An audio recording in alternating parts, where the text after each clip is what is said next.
Pulso económico, que después del terremoto de ayer hay que celebrar que, bueno, por lo menos vuelve la calma. El cierre es plano hoy, 0,07 positivo, eso sí, por ciento. El índice general termina la sesión en 10.067,1. La gran estrella de la semana, sin lugar a dudas, Grifols, hoy recupera algo así como un poquito menos de la mitad de lo que cayó ayer, 11,99 arriba. La segunda en subidas es Merlin Properties, 1,60 arriba, y en tercer lugar Amadeus, 1,44 arriba. En el lado de donde preponderan las manos vendedoras, pues lo tiene muy controlado hoy la banca.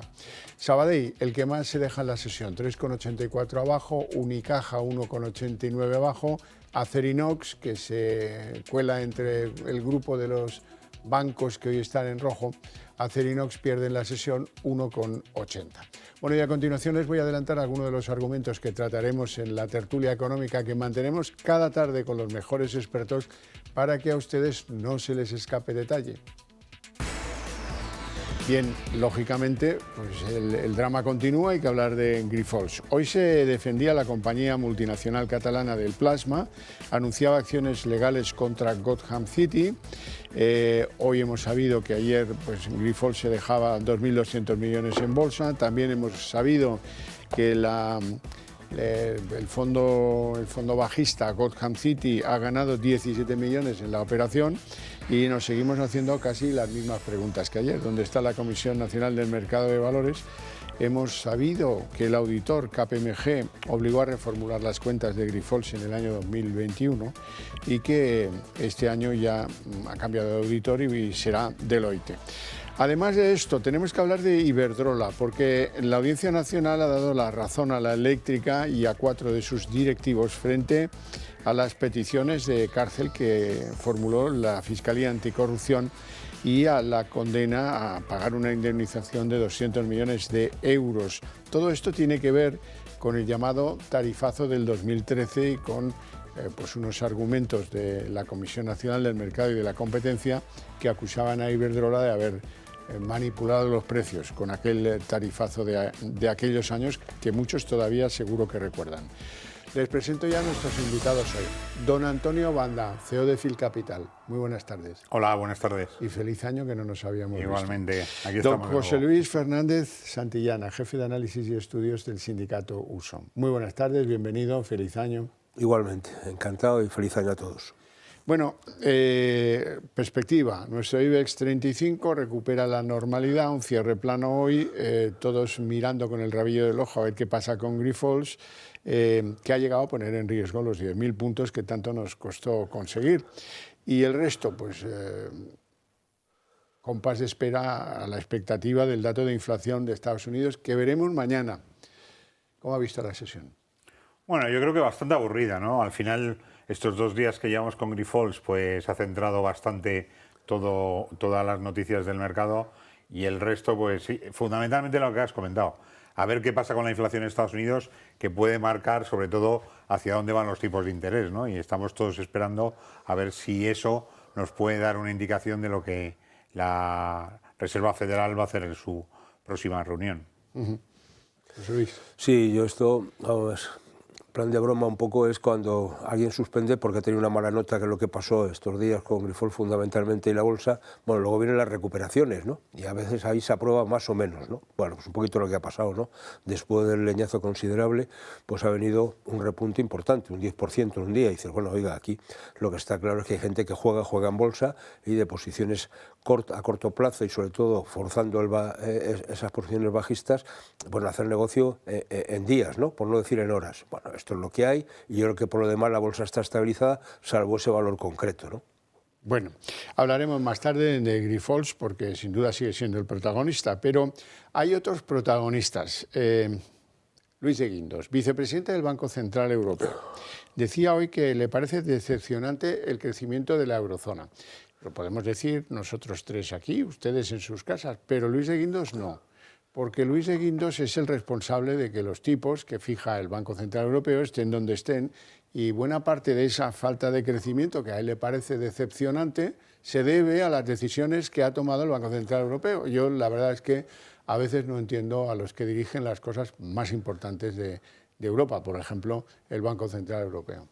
Sí, yo creo que es una posición bastante defensiva, ¿no? Al final hemos visto que tanto el Banco Central Europeo como en general las autoridades monetarias europeas están marcadas muy por el lado de que posiblemente entrásemos en recesión en este primer trimestre del año. Ya estuvimos hablando de recesión todo el año 2023 y sin embargo seguimos un poco, yo no sé si sorprendido, desde luego del lado del mercado sorprendido, pero del lado del Banco Central Europeo parece que están más sorprendidos por el lado del mal crecimiento de la economía que del hecho de haber tomado medidas para evitar ese mal crecimiento, ¿no? Entonces, pues bueno, claro, efectivamente es muy discutible que él vaya a opinar, sobre todo con la capacidad de conocimiento que tiene el Banco Central Europeo, sobre cosas que las tiene que tener muy claras en su mesa, ¿no? ¿Qué esperaba de Guindos? Que a pesar del aumento de los tipos de interés, esto fuera de un crecimiento económico pletórico en la eurozona. Pues no parece que eso sea así, ¿no? Porque al final son bastante contrarios una cosa con la otra, ¿no? Si yo aumento tipos, obviamente lo que estoy quitando es liquidez del mercado, estoy quitando dinero en circulación y por tanto estoy de alguna manera construyendo el crecimiento económico, y esto es lo que ha pasado, es decir, esto es lo del mantel, y dices, bueno, ¿cubro toda la mesa o parte del mantel? ¿Qué es quinita tapo, no? Pues en este caso el Banco Central Europeo optó por un teórico control de la inflación, ojo, que ha vuelto a repuntar en la eurozona, es decir, nos hemos ido otra vez al 3,9, es decir, que, perdón, al 2,9, es decir, que hemos pegado una reona hacia arriba otra vez. Vamos a ver eso cómo afecta también, si va a pasar lo mismo en Estados Unidos, porque la inflación puede volver otra vez a repuntar. Eso haría que estas perspectivas de que se adelantasen las bajadas de los tipos se frenasen y se atemperasen. Entonces, lo de Guindos, bueno, pues es una política claramente defensiva, decir, oiga, estamos preocupados, la eurozona y sobre todo porque hay un país que es determinante, que es Alemania, que es la que está a punto, si no ha entrado ya técnicamente en recesión, ¿no? Y eso, la locomotora anda un poco gripada, ¿no? En este caso, Alemania.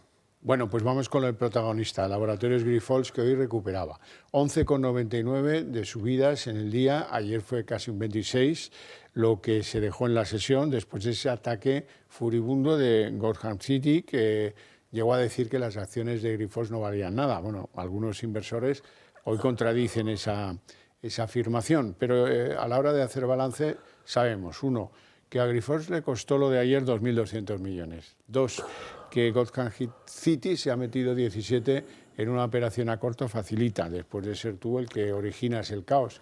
Y tres, que seguimos sin saber si existe la Comisión Nacional del Mercado de Valores. No consta, porque no han abierto la boca. Se produjo este lío, nadie suspendió el valor y están pensando, no sé qué esperan para dar una explicación al mercado. Sí, tenemos aquí un problema que es, primero, fundamentalmente un problema de relaciones públicas de la compañía, ¿no? O sea, ante una noticia que sabes que va a salir, ¿no? Porque el día anterior, cuando sí, con el mercado todavía americano abierto, ya había comunicaciones por redes sociales que... Mañana os vais a enterar. Eso es, que estaban preparando un informe sobre una compañía española que tenía más de 10 billones de market cap. Y ante esa situación, está claro que a quién va dirigida, pues la reacción tenía que haber sido mucho más efectiva. No solo por la compañía, sino por efectivamente los mercados donde la compañía cotiza, pidiendo explicaciones, y desde luego yo no entiendo que no se haya suspendido la cotización hasta que se diese información que efectivamente, no sobre el informe, que es bastante...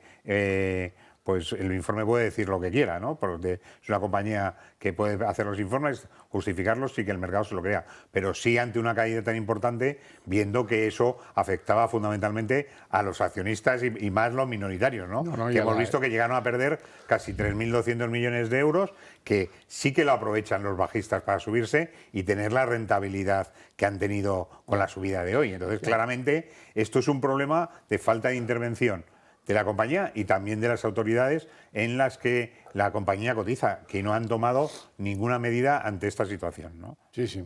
Una situación que afecta a la credibilidad en su conjunto del IBEX 35, no solo a Grifols o a lo que puedan haber hecho allí.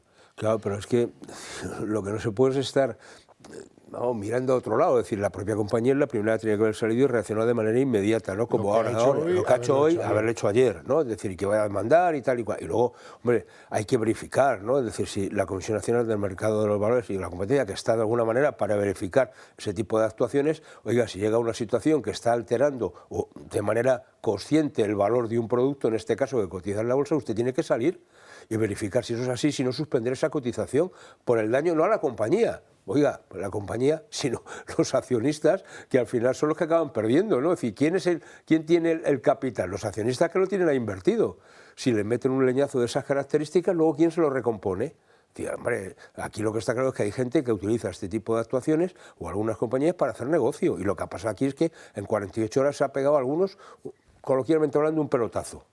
Sí, sí, eso es lo que parece.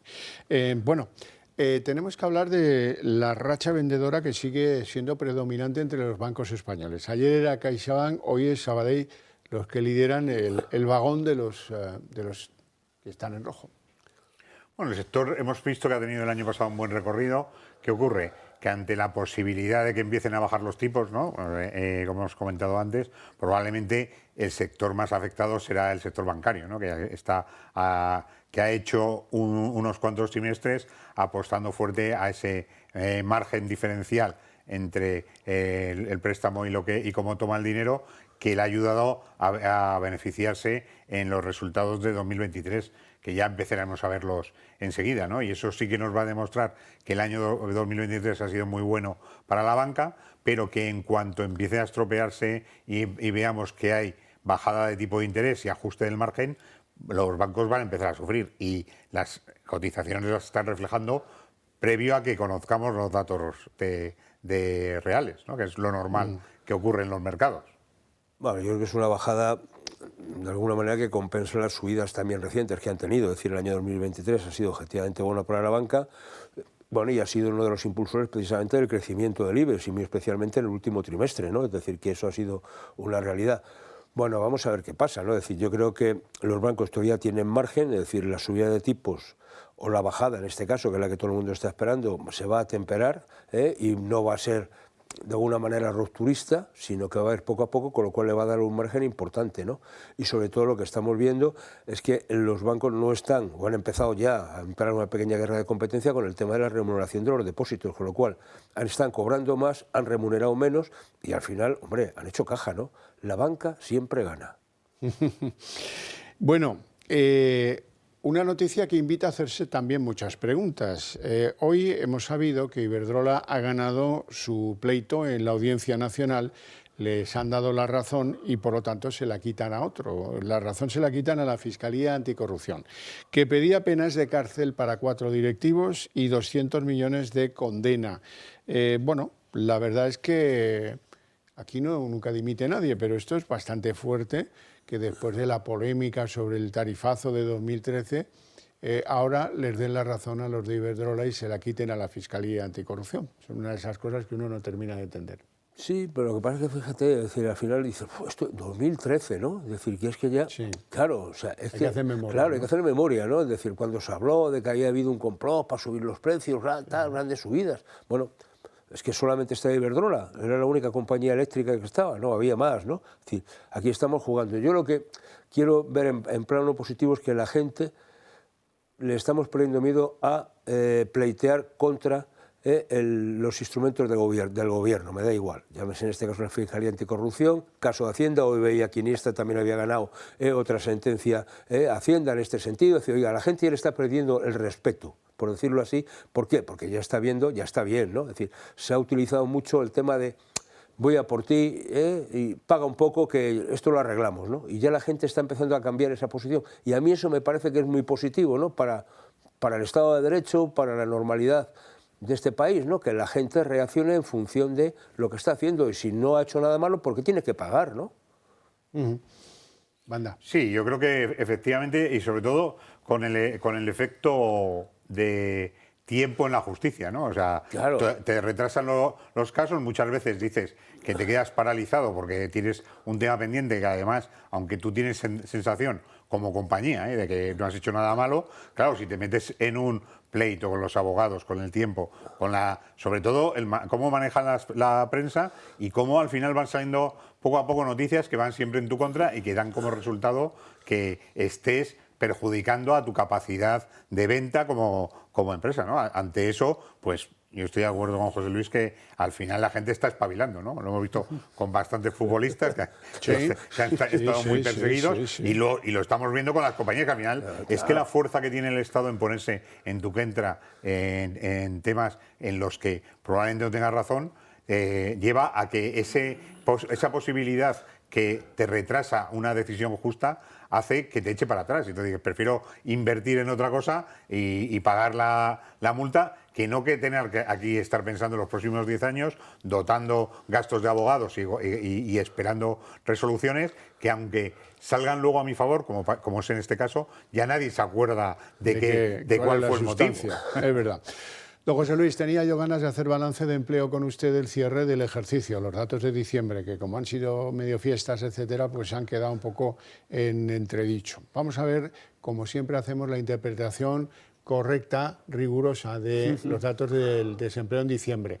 El paro registrado por las oficinas del SEPE, 2.707.000. Como siempre, hay unos que, como están en formación, no los incorporamos, aunque están en el paro, muchos de ellos cobrando, otros no, pero bueno, 189.000 que quedan aquí enviados al limbo. Luego están 319.000 que han pedido trabajar, pero no las 8 horas reglamentarias, sino menos. Estos tampoco son considerados parados, aunque lo sean. Y al final, esto en realidad se nos pone en 3.215.970. También consignamos los que están en ERTE, aunque esto lo dejamos fuera de la suma, porque algunos pudiera ser, no creo que muchos, pero algunos se pueden reincorporar. Sí. Esto nos lleva... No sé si quieres hacer algún comentario. No, vamos al balance de los contratos, que yo creo que es más, esto les va a dar mucha materia. En el mes de diciembre, y solo en un mes, resulta que hubo 1.116.158 contratos, que se desglosan en 414.000 indefinidos y 701.000 temporales. Se dirá que diciembre es un mes de temporalidad elevada, lo admitimos, pero vamos a ver los contratos indefinidos con mayor detalle, 414.000, no se les olvide. A tiempo completo solo son 168.000. A tiempo parcial solo son 96.556. Entonces, ¿dónde está el gran? El gran está en los fijos discontinuos, que solo en diciembre eran 149.845. Esto es un abuso, lo de los fijos discontinuos, ¿no? Sí, sobre todo porque yo creo que se está utilizando... Bueno, para suplir lo que es un contrato temporal de toda la vida, ¿no? que se suele hacer en este tipo de temporadas, muy ligados, en este caso a la campaña de Navidad, al inicio de la campaña de rebaja, que se pueda plantear que se ha adelantado, etcétera, ¿no? Bueno, esto lo que en el fondo estamos es enmascarando la realidad de la situación, ¿no? Es decir, a esos 3.200.000 que veíamos antes no hemos contabilizado no solo los que no estaban en ERTE, son 11.385, sino más de 700.000 que son las personas fijas discontinuas, ya que estamos hablando de ellos, que están inactivos. Es decir, claro, es que al final, si sumas toda la gente que está registrada en el Servicio Público de Empleo y no está trabajando durante el mes de diciembre, pues te vas por encima de los 4 millones. Oiga, la realidad cambia notablemente. Entonces podemos discutir de estadísticas, de números y tal, pero oiga, esos 4.200.000 personas que no están trabajando estarían encantados de poder trabajar. Por eso están apuntados en el Servicio Público de Empleo. Y aquí la reflexión que hay que hacer, oiga, el Servicio Público de Empleo, ¿para qué sirve? Además de gestionar más o menos bien lo que es la prestación, oiga, lo que es la intermediación laboral, ¿qué? ¿Eso nada, cómo va? Nada. ¿Eso cómo va? Pues parece que no mucho, ¿no? Y luego todo el tema de la contratación, en el fondo lo que estamos viendo es que hay un exceso de contratación a tiempo parcial, demasiada a mi juicio, y que se está jugando con ese factor, sobre todo en lo que tiene que ver con contratos a tiempo parcial de carácter indefinido, que es lo que se llama las horas complementarias. Son las que el empleador le dice, oye, ¿puedes hacer estas horas más? Se las paga, efectivamente, pero no le contrata una jornada completa, porque si le hace falta, ya le ofrece hacer unas horitas más. Eso haciéndolo de manera legal, cuando no estamos hablando de, oye, no te importa quedarte un ratito más, porque mira cómo está la cosa hoy, que tenemos mucha gente. Pues, y la gente se queda porque está muy necesitada. Y luego yo quería destacar una última cuestión, ¿no? Que es, claro, este gobierno que saca pecho con los datos que apuntaban ahí de los más de 20.800.000, etcétera, de la seguridad, el último día de mes cerramos con menos de 20.800.000, 20.700.000, números redondos, ¿eh? Me parece que es tremendo. El saldo neto en el mes, es decir, cogiendo el último día del mes de noviembre con el último día del mes de diciembre, el saldo neto fueron 219, o sea, no llegaron a 300 afiliados más. Hombre, Sí, si eso es un mes 300... estupendo, no llegó, 200, no sé, son 219, 259, de ese tamaño. Oiga, si eso es para estar contentos, oiga, si para conseguir ese más de medio millón de afiliados netos en un año que ha tenido la Seguridad Social, ha habido que hacer más de 15 millones de contratos, ¿cuánto duran los contratos? Porque, aunque fíjese que si solamente en el mes de diciembre esos 400.000 contratos indefinidos habían bajado el paro, ¿eh? ¿Dónde están? Pues ¿Dónde nada, están? son contratos indefinidos que duran 8 Que duran días. una semana. Sí, sí, es un rodillo de datos que al final es absurdo. De hecho, la ministra hoy, cuando ha presentado el decreto, ha dicho que le estaban acusando de que ellos no querían crear empleo, cuando realmente lo que está haciendo es un empleo de fijo discontinuo, es decir, está dándole ahí a la rueda sin tener ninguna efectividad real para el trabajador, que no tiene ninguna utilidad. El dato de que se trabajan muy pocas horas, o sea que esta es la clave del asunto, es que la media, es decir, si yo cojo el total de personas ocupadas en el tercer trimestre, porque no está actualizado los datos, había algo más de 21 millones de ocupados, de personas. El número de horas que trabajaban en el trimestre, algo más de 8.600 millones.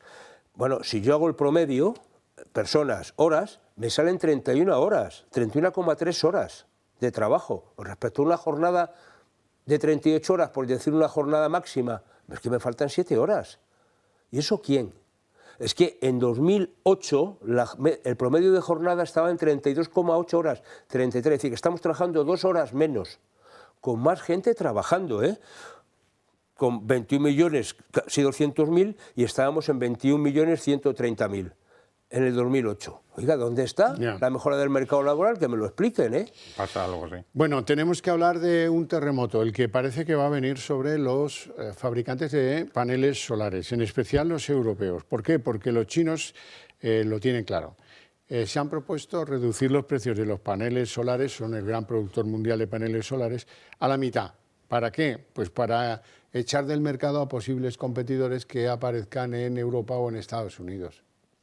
Sí, yo creo que al final es una estrategia muy de China, ¿no? O sea, tienen una superproducción de paneles, tienen problemas, porque hemos visto que los problemas de toda la distribución, es decir, que vengan los barcos por el canal de Suez y todo lo que está afectando al Mar Rojo está retrasando mucho esa distribución, a lo que le lleva es que vamos a enviar todos los paneles que podamos y vamos a quitárnoslos de aquí, porque lo que tenemos que hacer es venderlos a saldo, ¿no? Los inundamos. Y está claro que los productores europeos tienen poco que hacer ante esa competencia. Nada que hacer.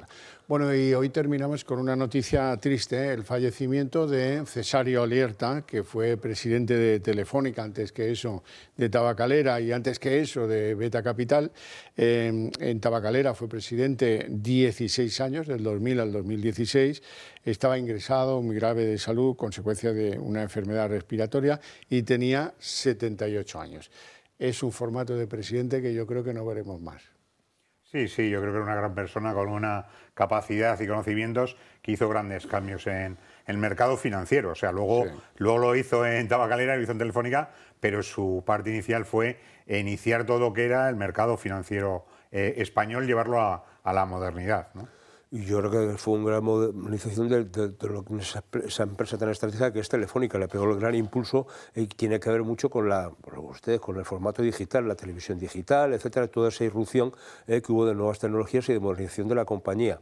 Y luego yo creo que hay que recordar, digo, más allá de las discrepancias desde el punto de vista sindical y con una parte empresarial, ¿no? Porque Telefónica siempre tiene a veces comportamientos que no siempre agradables para el punto de vista de los trabajadores, pero que presidió ese Consejo de la Competitividad que estuvo tan vigente en algún momento determinado, incluso haciéndole la competencia, entre comillas, a la propia COE, reuniéndose en Moncloa cuando la COE no iba a reunirse a Moncloa, ¿no? Bueno, pues no tenemos tiempo para más. Lo dejamos aquí con mi agradecimiento a ustedes dos por su presencia y sus opiniones y a ustedes por su paciencia y interés. Para ustedes tengo premio. A la vuelta de publicidad, la redacción abierta.